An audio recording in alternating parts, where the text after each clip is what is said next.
એ પ્રકારના વીજળીના સ્ટ્રોક વિશે સંક્ષિપ્તમાં જણાવો. તો એ પ્રકારના લાઇટનિંગ સ્ટ્રોક ત્યારે થાય છે જ્યારે જમીન પરથી કોઈ લીડર, જેમ કે કોઈ ઊંચી ઇમારત અથવા તો પર્વતની જે ટીપ છે ત્યાંથી વીજળીનો પ્રસાર એટલે કે ડિસ્ચાર્જ શરૂ કરે છે ઓપોઝિટ પોલારિટીમાં.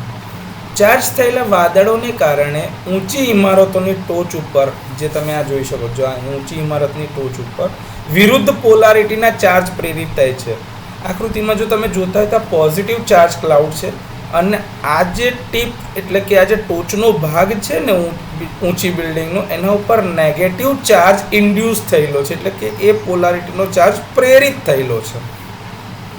હવે આ બાજુ પોઝિટિવ ચાર્જ છે ઉપર વાદળમાં અને અહીંયા નીચે નેગેટિવ ચાર્જ છે, તો આ બંનેની લીધે આજુબાજુની ડાયલેક્ટ્રિક સ્ટ્રેન્થ ઓછી થઈ જશે ચાર્જ પાર્ટિકલ્સના લીધે, અને વાદળ અને ઇમારતની વચ્ચે એક વીજળીનો સ્ટ્રોક એટલે કે ઝટકો આવશે.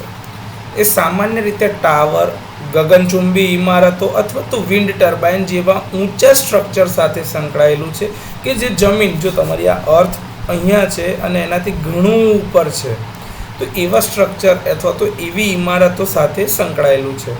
એમાં ઘણીવાર પોઝિટિવ ક્લાઉડ ટુ ગ્રાઉન્ડ એટલે કે જે આ ક્લાઉડ છે ત્યાંથી જમીન તરફ આવે છે, એટલે કે સ્ટ્રાઇક જે થશે એ ઊંધી આવશે ક્લાઉડથી જમીન તરફની, એટલે કે ક્લાઉડ ટુ ગ્રાઉન્ડ પ્રકાર સાથે સામેલ હોય છે, જે વધુ શક્તિશાળી હોય છે અને લાંબા સમય સુધી ટકી શકે છે.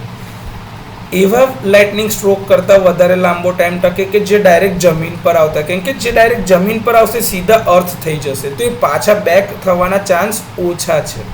તો આ પ્રકારના જે લાઇટનિંગ સ્ટ્રોક કે જે સીધા ઊંચા સ્ટ્રક્ચર ઉપર થાય છે તેને એ પ્રકારના લાઇટનિંગ સ્ટ્રોક તરીકે ઓળખવામાં આવે છે, જેને અપવર્ડ લીડર સ્ટ્રોક તરીકે પણ ઓળખવામાં આવે છે.